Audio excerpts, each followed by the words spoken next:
Donc maintenant, on va arriver à la suite de notre thème concernant la dépression. Donc la semaine dernière, on avait commencé, et je propose qu'on termine, d'expliquer un petit peu quels sont les effets néfastes de la dépression sur la santé. Tout d'abord, salam alaikum. Donc, on salue tous nos auditeurs et nos auditrices. Donc, ce qu'on peut dire aujourd'hui sur le travail, c'est que on avait dit dans les émissions précédentes que le travail, ce n'est pas une fin en soi, mais c'est un moyen pour subvenir à ses besoins primaires, comme se nourrir, se loger, s'habiller. Et c'est aussi un moyen de se rapprocher de son créateur. Mais malheureusement, aujourd'hui, si une personne elle ne travaille pas, qu'elle n'a pas d'emploi, donc elle n'est considérée comme en fait, elle n'a pas de considération. Donc elle n'existe pas Elle aux yeux n'existe des pas en autres. fait, voilà. Elle n'existe pas.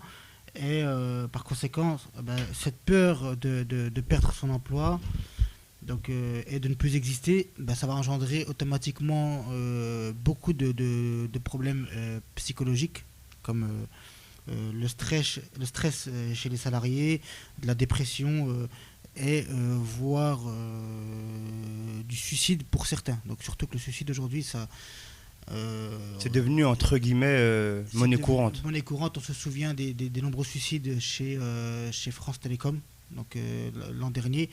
Donc c'est vraiment monnaie courante. Et en fait, cette façon de vivre, elle est pas bonne, elle est néfaste. Et on en constate les effets pervers. Donc il y a un certain confort matériel, c'est vrai, mais le côté spirituel, il est totalement oublié. Donc il est totalement absent. Et comme on le sait, les gens, pour qui tiennent, ils ont besoin d'une spiritualité, donc pour tenir face aux difficultés de la vie. Et c'est pourquoi les gens ils dépriment. D'accord, mais est-ce qu'on a quelques chiffres pour qu'on essaie un petit peu de s'imaginer quelle ampleur ce phénomène a en France? Oui, effectivement, salam alaikum à tous nos auditeurs et nos auditrices. Donc par rapport à la dépression, comme il a très bien expliqué mon ami Laïd, donc les chiffres ils sont très marquants, hein, parce qu'on a des chiffres entre 3 et 5 millions de personnes qui subissent la dépression selon l'Institut Veille Sanitaire en France. Oui, donc c'est c'est pas un vraiment, chiffre qui est anodin. ah non, c'est vraiment des chiffres qui laissent perplexe, comme on dit. D'accord, ok. Donc après, à mon avis, en fait, Mais tout à l'heure tu le disais un petit peu, Laïd, donc par rapport aux effets néfastes, parfois des gens en arrivent à se suicider. Donc c'était quelque chose qu'on avait rarement vu dans nos sociétés jusqu'à encore il y a quelques années. ouais, effectivement, parce qu'avant on se suicidait parce qu'on avait des problèmes avec son entourage, on se sentait pas bien, la vie n'avait aucun sens. Et là, on voit bien qu'à travers le suicide au travail, les gens, ils n'ont pas de travail, ils perdent leur emploi. Ça prouve qu'en réalité, le travail, c'est comme une religion pour eux. Le fait qu'ils n'ont pas d'emploi, mais ils ont tout perdu. On a même des témoignages qui montrent que des personnes qui ont travaillé toute leur vie, elles se sont retrouvées à la retraite du jour au lendemain et elles avaient constaté qu'elle n'avait plus de social parce qu'elle vivait grâce à son travail, elle avait ses collègues de boulot et tout. Et du jour au lendemain, elle était délaissée. Donc elle n'a pas supporté cette vie-là et elle a mis fin à ses jours. Donc c'est des témoignages vraiment concrets. Donc. La preuve, aujourd'hui, on parle de culture d'entreprise. C'est-à-dire qu'on fait, on fait en sorte que l'entreprise, ça devienne une seconde famille. Et en fait, on essaie de faire croire aux salariés que l'entreprise, c'est tout, c'est une deuxième famille. Et D'accord. elle est très importante. Tout à l'heure, tu nous as donné le chiffre impressionnant de 3 à 5 millions de gens en état de dépression en France. La question qu'on peut se poser, c'est est-ce que ce phénomène, il est national ou est-ce qu'il est mondial?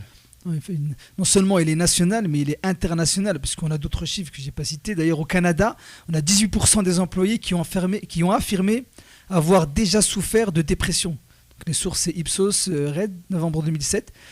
Et même aux États-Unis, il y a des estimations qui ont été menées qui nous révèlent des informations encore plus inquiétantes. Ils sont projetés d'ici à 2020 et ils ont constaté que la dépression sera la deuxième cause d'invalidité mondiale derrière les maladies cardiaques. Donc c'est pas rien quand même. D'accord. C'est-à-dire Ok. que vraiment la dépression, elle prend une place considérable au sein de nos sociétés. D'accord. Bah justement, on a recueilli les propos d'un, comme je disais dans le sommaire, d'un avocat spécialisé dans le droit du travail, hein, qui s'appelle Paul Boisiz. Donc je vous propose de l'écouter, et puis parce que c'est très intéressant ce qu'il nous dit, et puis on se retrouve juste après. Pour moi, un des observatoires principaux, c'est la médecine du travail. Donc je connais bien le milieu de la médecine du travail, et les médecins du travail, tous sont unanimes. Dans les 20 dernières années, il y a une augmentation considérable des problèmes psychopathologiques. Avant, la plupart des médecins du travail faisaient de la médecine du travail en s'occupant de la santé du corps et de la protection des corps. La question de la maladie mentale, ça les gênait un certain nombre, parce qu'il y avait des gens qui craquaient, il y avait des gens qui étaient difficiles dans leurs relations ordinaires de travail tous les jours. Mais c'était marginal. Aujourd'hui, l'essentiel de leur activité de médecin du travail est embolisé par les problèmes de santé mentale. Les gens qui viennent pleurer dans leur cabinet. Il y a plein de demandes de salariés qui viennent tomber dans le cabinet médical et qui s'effondrent en pleurs. Enfin, des hommes qui pleurent, par exemple. Rien que ça. Les hommes qui pleurent au travail. C'est récent. Moi, quand j'ai commencé comme médecin du travail, ça n'existait pas. Jamais un homme n'aurait pleuré, et surtout pas devant un médecin, et surtout pas devant ses collègues. Aujourd'hui, vous avez des masses de gens qui s'effondrent et qui tombent en larmes. Et c'est devenu quasi banal. Donc il y a plusieurs pathologies qui sont apparues, qui n'existaient pas avant. La plus importante, la plus spectaculaire, maintenant qui est passée dans l'espace public depuis 2-3 ans maintenant, ça fait déjà un peu plus longtemps que ça dure, ça fait 12 ans très exactement, 12-13 ans que j'ai eu le premier cas, c'est l'apparition des suicides sur les lieux de travail. Ça, par exemple, c'est qualitativement, il n'y en avait pas, ça n'existait pas. Qu'est-ce qui a changé? Principalement, effectivement, des choses très nouvelles sont apparues il y a quelques années. C'est l'introduction de nouvelles techniques, de nouvelles méthodes d'organisation, au cœur desquelles la plus importante est probablement l'introduction de l'évaluation individualisée des performances, qui est un truc extrêmement puissant, qui change complètement le monde du travail. Il y a une deuxième modification de l'organisation du travail, qui est l'introduction de la qualité totale. Et le troisième élément, c'est la flexibilisation. C'était vraiment très intéressant. Voilà donc pour ce témoignage, hein, de cette personne qui concrètement voyait tous les jours des personnes arriver. Et même ce qui est le plus fort dans ce témoignage, c'est le moment où il nous explique que même des hommes, hein, arrivaient même dans son cabinet et pleuraient tellement ils en avaient ras la patate. Donc tu nous as donné les chiffres en France, donc 3 à 5 millions de dépression en comparaison avec ceux qu'on pouvait trouver ailleurs. Donc le phénomène n'est pas seulement français. Mais justement, alors quelles sont, parce qu'on doit se poser la question et essayer de trouver des solutions, mais avant de trouver les solutions, on va essayer d'expliquer un petit peu les causes qui expliquent que les gens sont en dépression, arrivent en état de dépression. Tout d'abord, avant de parler des causes, on avait trouvé quelques chiffres très importants en France. On peut peut-être les rappeler, ouais. Bien sûr. Donc, ce qu'il faut savoir, c'est que on compte environ un suicide par jour en France. Donc, ce qui n'est pas négligeable. Donc, on dénombre environ 50 suicides de policiers par an, selon une étude de l'INSERM. Et une vague de tentatives de suicide existe chez l'opérateur France Télécom, donc j'en avais parlé tout à l'heure. Et 23 suicides sont comptabilisés en 18 mois, alors que les bénéfices nets de cette entreprise sont faramineux. Donc, on rappelle qu'en 2008, France Télécom avait fait 4 milliards d'euros de bénéfices. Donc ça montre bien que même si ils font un bénéfice faramineux, on peut faire un constat d'échec parce que il y a 23 suicides en quelques mois. En quelques mois, voilà. Je voulais simplement préciser que ces chiffres-là, c'était des suicides au travail. Hein, donc c'est bien. D'accord, parce que le nombre de suicides, en général, c'est un chiffre qui est, il me semble, c'est entre 10 et 12 000 par an, ce qui est pas anodin. Et même, on peut dire également que c'est la deuxième cause de mort chez les 15-24 ans. Alors peut-être pour poursuivre, on avait vu, il me semble, hein, dites-le moi de manière plus précise, un travail qui avait été fait par des médecins dans la banlieue normande. Oui, c'était en 2003, effectivement, et puis c'est par la Fédération française de santé du travail. Et ces chercheurs ont démontré qu'environ 400 suicides seraient liés aux conditions de travail. C'est impressionnant quand même. Et après tout cela, il y a eu des causes, et elles sont les suivantes qu'on peut citer. Hein. Entre autres, il y avait l'accélération des privatisations, la culture du chiffre, comme on a expliqué avec l'exemple net de France Télécom, où c'est qu'il y avait toujours à vouloir faire plus, de gagner plus de bénéfices. Le plan de suppression d'emplois, restructuration. La mise en compétition des salariés. Et c'est les principaux causes qui ont conduit à la dépression et au suicide des salariés dans les entreprises. D'accord, ok. En plus, on peut même dire que, par exemple, l'exemple que vous nous donnez sur France Télécom, une entreprise qui fait des milliards de bénéfices, a priori, on devrait se dire que les conditions de travail sont positives, étant donné qu'il y a un bénéfice net très important. Eh ben, au contraire, non. Les salariés sont mis en concurrence de manière très rude, avec des pressions qu'ils subissent tous les jours. Et d'ailleurs, c'est pour ça que le nombre de suicides dans cette entreprise a été très important. Donc on va faire notre courte pause coranique et puis on va se retrouver juste après. Donc on va poursuivre notre émission. Donc la question qu'on vous proposait pour participer au concours est la suivante. Quels sont les chiffres de la dépression en France ? Réponse 1, 5 millions. Réponse 2, 10 millions. Au 03 84 76 24 38. Donc juste avant de faire notre pause coranique, tu nous expliquais, on peut peut-être le rappeler très rapidement pour ceux qui nous rejoignent, les causes de la dépression avant de poursuivre. Oui, donc Mohamed nous a parlé des causes. Maintenant, on va parler un petit peu des secteurs les plus touchés par le suicide.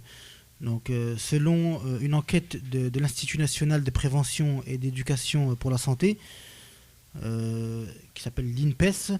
Donc, l'INPES, elle nous dit que le secteur de la santé et de l'action sociale présente l'un des taux de suicide les plus importants. Donc,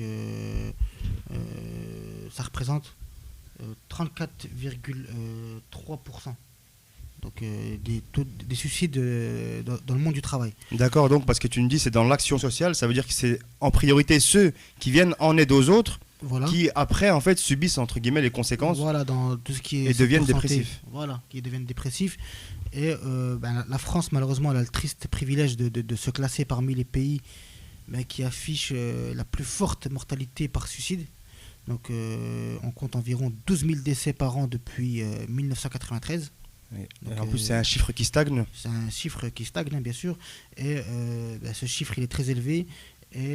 Car il est supérieur au nombre de victimes du sida, donc, ce qui n'est pas négligeable. Ce qui n'est pas négligeable, ouais. Là, ou encore de la circulation routière. C'est pour ça qu'on passe. Les politiques nous parlent beaucoup de la prévention routière, du sida, etc. Mais on oublie de nous parler du suicide au travail qui est une cause importante de la mortalité en France. Et le Conseil économique et social, il estime à 300 ou 400 le nombre de suicides liés au travail par an. D'accord. Voilà. Donc peut-être une chose à ajouter ou... Ouais, tout ça, ça relève une certaine philosophie de vie, j'ai envie de dire, par rapport au travail et la conception qu'on se fait du travail et de la vie en général. Hein. Donc ce qu'on peut constater, c'est quand on parle un peu de tous ces chiffres et tout, c'est pour... donc les gens, ils ne sont pas dupes, ils connaissent un peu cette réalité-là. Donc après, on est quand même étonné de voir que c'est si important, le suicide au travail, et que ça représente... que ça dépasse les chiffres du sida ou de la circulation routière. Ça montre quoi, en fait ? Ça montre que les gens, ils se sont focalisés sur... ils ont fait du travail une fin en soi, comme on a expliqué.